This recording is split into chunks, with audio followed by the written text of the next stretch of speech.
Look at our forecast. Huh? No, look, we've cooled off to 81 degrees. Is that it? That's what it is. Here it is in the 11 o'clock hour. Lonnie's out at Lincoln Center right now. How's it feel, Lon?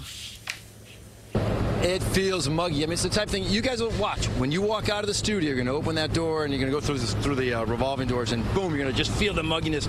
I got a couple of new friends here. I have June and I have Dallas. Now, I thought they were twins, but they're not, because you came up and said it's your birthday. How old are you today? Happy birthday. I'm 8. You're 8? Well, I got to tell you, who else has a birthday? My cameraman. Go give Ken a little handshake. Give him a handshake right there. Oh, look at that. Happy birthday to you, Ken, and to you as well, Dallas. Now let's go to the big numbers that we saw out there today, because the almanac really recorded everything.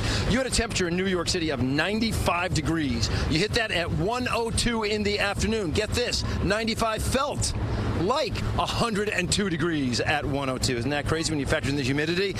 What do you expect as you look ahead? Just more heat throughout the rest of this work week. Now, you may have a day or two where you're at 89 or 88, so that's going to break the heat wave. It's not going to break how hot it feels out there, however. The real relief will come this weekend when a front comes through on Friday night, and that will cool you off.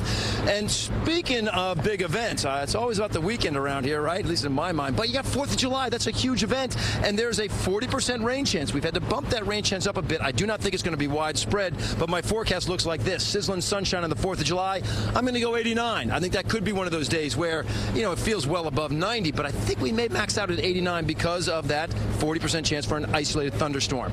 Look at the radar picture. We have some rain out there right now, just clinging around our northwest suburbs. Not going to make a big pass through the area. The wider picture will show you the extent of that rain. You put it into motion on the computers, and the Futurecast will show you, boy, it initializes great, but it just sort of fades away, and by 9:30 in the morning, we will have picked up really nothing out of it. Maybe our northwest suburbs could see a little bit. By 4 p.m., there is going to be about a 20% chance for a shower or storm north and west, maybe a 10% chance south of that. But then you get to the weekend, that relief I'm talking about, Saturday 84, Sunday 83. That'll feel real nice with a good-looking sky overhead. And here are my big numbers across the board. 92 for Tuesday, 89 on Wednesday. Hello to you as well, sir. 40% chance for some wet weather on the 4th of July. 91 on Thursday.